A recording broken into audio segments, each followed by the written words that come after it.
ජාතික ජන බලවේගය සිංහල දෙමළ මුස්ලිම් සියලු සහෝදරත්වයෙන් එකට අත්පැල් බැඳගෙන ජීවත් විය හැකි රටක් නිර්මාණය කරගැනීමේ යන ගමනේ අපි අපේ සහෝදර ද්‍රවිඩ ප්‍රජාව වෙනුවෙන් උතුරේ යාපනයේ අද උදෑසන මෙවන් මෙයිරැලියක් පවත්වනු ලැබුවා.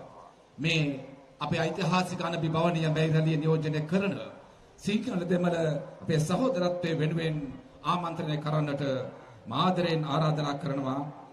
ජාතික ජන බලවේගයේ ජාතික විධායක සභික සමස්ත ලංකා වතු කම්කරු සංගමයේ සභාපති කීට්නන් සෙල්වරාජ් සහෝදරයාට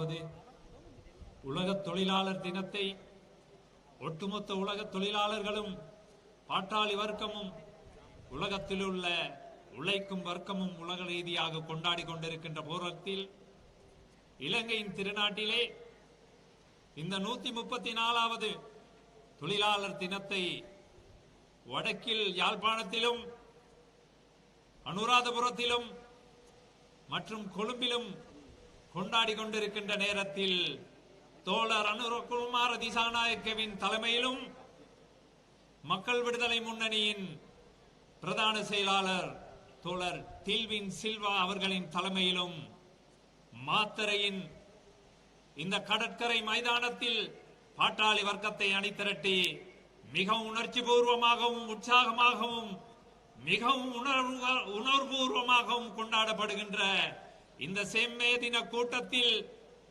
விசேஷமாக பாட்டாளி வர்க்கத்துக்கு தலைமை தாங்கிக் கொண்டிருக்கின்ற தோழர் டில்வின் சில்வா அவர்களே, அதேபோல் இந்த மேடையில் அமர்ந்திருக்கக்கூடிய தேசிய மக்கள் சக்தியின் நிறைவேற்று குழு உறுப்பினரும் நாடாளுமன்ற உறுப்பினருமான தோழர் ஹர்னி அமரசூரி அவர்களே, அதேபோல் தேசிய மக்கள் சக்தியின் நிறைவேற்று குழு உறுப்பினரும் மாத்தறை மாவட்டத்தின் பிரதான அமைப்பாளரும் முன்னாள் நாடாளுமன்ற உறுப்பினருமான தோழர் சுனில் ஹந்துன்னத்தி அவர்களே, அதேபோல் தேசிய மக்கள் சக்தியின் நிறைவேற்று குழு உறுப்பினரும் உவா மாகாணத்தின் செம்மணியுமான தோழர் சமந்த வித்யாரத்ன உட்பட இந்த மேடையில் அமர்ந்திருக்கக்கூடிய சிரேஷ்ட தலைவர்களே, அதேபோல் இந்த செம்மே தின கூட்டத்திற்கு உணர்வுபூர்வமாக கலந்து கொண்டிருக்கக்கூடிய பாட்டாளி வர்க்கத்தின் சிரேஷ்ட தலைவர்களே, எனது அன்பார்ந்த பெற்றோர்களே, தோழர்களே, சகோதர சகோதரிகளே,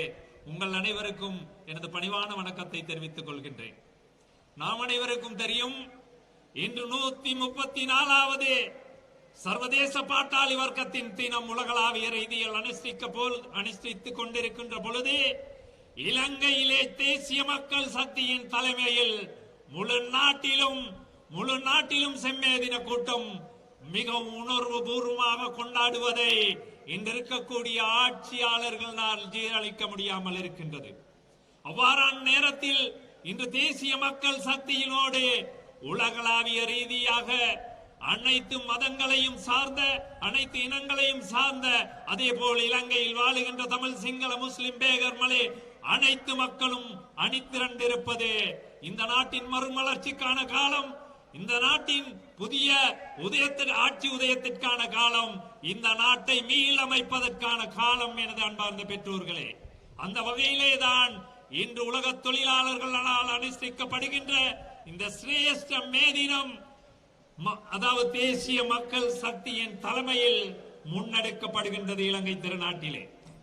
நாம் அனைவருக்கும் தெரியும், அந்த ஐரோப்பாவிலே 18ஆம் ஆண்டு கடைசி பகுதியிலும் 18ஆம் ஆண்டு 19ஆம் ஆண்டு முற்பகுதியிலும் உலக தொழிலாளர் வர்க்கம், அதாவது பாட்டாளி வர்க்கம் நசுக்கப்பட்டு ஒடுக்கப்பட்டு 15 மணி நேர வேலையை நசுக்கி பிழியப்பட்ட பொழுது உழைக்கும் வர்க்கம் போராடி அந்த போராட்டத்தினூடாக அமெரிக்காவின் சிகாகோ நகரத்திலே 1200 தொழிற்சாலைகள் உள்ள தொழிலாளர்கள் வீதிக்கு இறங்கி போராட்டம் செய்தார்கள். 3.5 லட்சம் மேற்பட்ட தொழிலாளர்கள் அந்த போராட்டத்தில் பங்கு கொண்டார்கள். வெள்ளை கொடிகளை ஏந்தி சென்ற போராட்ட வீரர்கள் உழைக்கும் வர்க்கத்தின் மீது அடக்குமுறையை பிரயோகித்த அமெரிக்க ஏகாதிபத்தியம் அவர்களை கொண்டொழித்து வெள்ளை கொடியை செங்கொடியாக்கியது. குருதி தோய்ந்த செங்கொடியே இன்று உழைக்கும் பாட்டாளி வர்க்கத்தின் சர்வதேச கொடியாகவும் நிறமாகவும் மாறி இருக்கின்றது. அந்த வகையில் தான் இலங்கையில் தேசிய மக்கள் சக்தி ஆகிய நாங்கள் இந்த செம்மே தின கூட்டத்தை உணர்வுபூர்வமாக அனுஷ்டிக்கின்றோம். ஆம் எனது அன்பார்ந்த பெற்றோர்களே, பொதுவான அரசியலை பற்றி பேசுவதற்கு எங்களுடைய மேடையிலே தலைவர்கள் இருக்கின்றார்கள். விசேஷமாக நான் மலை நாட்டில் உள்ள பெருந்தோட்ட தொழிலாளர்கள் சம்பந்தமாக தொடர்ச்சியாக போராட்டத்தை முன்னெடுத்து வரும் ஒரு அமைப்பை சார்ந்தவன் என்பதால், தலைவன் என்பதால் அவர்களை பற்றி ஓரிரு வார்த்தைகள் பேசிக்கொள்ள வேண்டும். கடந்த 2021 ஆண்டு பெருந்தோட்ட தொழிலாளர்களின் சம்பள உயர்வு விவகாரம் முடிவுக்கு கொண்டு வரப்பட்டது. சம்பள நிர்ணய சபையிலே அவ்வாறு முடிவுக்கு கொண்டு வரப்பட்ட சம்பள உயர்வும் 3 வருட காலமாக இன்று 2024 ஆண்டு 3 வருஷமா ரணில் விக்ரமசிங்கவோ அல்லது கோட்டாபய ராஜபக்சவோ அல்லது ராஜபக்சாக்களின் அணியினரோ அதை பத்தி பேசல. ஆனால் இப்ப எடுத்திருக்காங்க சம்பள விடயம் சம்பந்தமாக அண்ணாச்சி, அதாவது ரணில் விக்ரமசிங்க ஜனாதிபதி அதாவது மகுடத்தை சூட்டிக் கொண்டதன் பிறகு தோட்ட தொழிலாளர்களுக்கு சம்பள உயர்வு வழங்க போவதாக இப்போது கூறுகிறார். எதுக்கு தெரிய வரப்போகுது? ஜனாதிபதி தேர்தல் ஒண்ணு. இந்த ஜனாதிபதி தேர்தலில் அதாவது இந்த நாடு வங்குரோத்து அடைந்திருக்கு. கோட்டாபய அண்ணாச்சிமாரல் அந்த நாட்டை வங்குரோத்த பண்ணி இருக்காங்க. அதனால என்னைய ஜனாதிபதியா தெரிவு செய்தார்கள். அதனால் இந்த முறை எனக்கு மீண்டும் ஆதரவு தருவார்கள் என்ற ஏக்கத்துடனே விக்ரமசிங்க அவர்கள் தமிழ் மக்களின் வாக்குகளை, பெருந்தோட்ட மக்களின் வாக்குகளை, மலையக சமூகத்தின் வாக்குகளை எதிர்பார்த்து ஒரு சின்ன சிக்னல் ஒன்று கொடுத்திருக்காரு. அது எப்படி கடந்த காலத்தில் கொடுத்தாரு? ஒரு ஆணைக்குழுவை பாராளுமன்றத்தில் நியமித்தார். அந்த ஆணைக்குழு சொன்னாங்க 1700 ரூபாய் தோட்ட தொழிலாளருக்கு சம்பளம் கொடுக்கலாம் அப்படின்னு. அது அவர் என்ன செய்ய, அவர்களுடைய செல்லை பிள்ளைகளான இலங்கை தொழிலாளர் காங்கிரஸ் தொண்டமான அணியினருக்கு சொன்னார். இவங்க எல்லாம் இப்படி சொல்லிட்டாங்க 1700 ரூபாய் கொடுக்கலாம். அதனால் நீங்கள் அந்த பிரேரணையை கொண்டு போங்க. 3 வருஷத்துக்கு பிறகு சம்பள நிர்ணய சபையை கூட்டுவோம், அதில் கலந்துரையாடுவோம், அதில் பேசுவோம் என்று கூறிய பிறகு அவர்களின் செல்ல பிள்ளையான CWC 1700 ரூபாய் பிரேரணையை சம்பள நிர்ணய சபைக்கு கொண்டு வந்தது. அங்கு முதலாளிமார் சம்மேளனம் இருமுறையும் சமூகம் அளிக்கவில்லை. ஆனால் இன்று தோட்ட தொழிலாளர்களின் சம்பளம் கிடப்பிலே போடப்பட்டிருக்கின்றது. விக்ரமசிங்க மீது வைத்திருக்க குறைந்தபட்ச நம்பிக்கையை கூட தோட்ட தொழிலாளர்களும் மலையக சமூகமும் வெறுத்திருக்கின்றார்கள், ஒழித்திருக்கின்றார்கள். அவ்வாறான நேரத்திலே இன்று கொட்டகலையில் நடைபெற்ற அதாவது இலங்கை தொழிலாளர் காங்கிரசின் மேதின கூட்டத்திலே விக்ரமசிங்க ராஜபக்ச கூறுகின்றார், முந்தைய அவருடைய பிரேரணை 1700, இப்ப சொல்றார் 1300. விக்ரமசிங்க 300 குறைச்சி இறங்கி இருக்காரு. மேலதிகமான 300 ரூபாவை கொடுப்பனவாக 350 ரூபாவை கொடுப்பனவாக வழங்குவாராம். இவ்வாறு ஏமாற்றும் விக்ரமசிங்க அவர்களுக்கு இந்த நாட்டில் உள்ள உழைக்கும் வர்க்கத்தோடு இணைந்து தோட்ட தொழிலாளர்கள் நல்ல பாடத்தை புகற்றுவார்கள். இன்னும் 3 மாசம் தான் இருக்கு, 3 மாசம். ஆம் எனது பெற்றோர்களே, அதோட ஜீவனண்ணாச்சியும் பக்கத்தில் உட்கார்ந்து சொல்றாரு, மலையக சமூகத்தின் வரலாறு 200 வருடங்களாக பொறிக்கப்பட்டிருக்கின்ற நேரத்தில் மே மாசம் 29ஆம் தேதி காணி உரிமையை கொடுக்க போகின்றான். இதெல்லாம் தேர்தல் பிரச்சார பீரங்கியாக இருக்கின்றது எனது பெற்றோர்களே.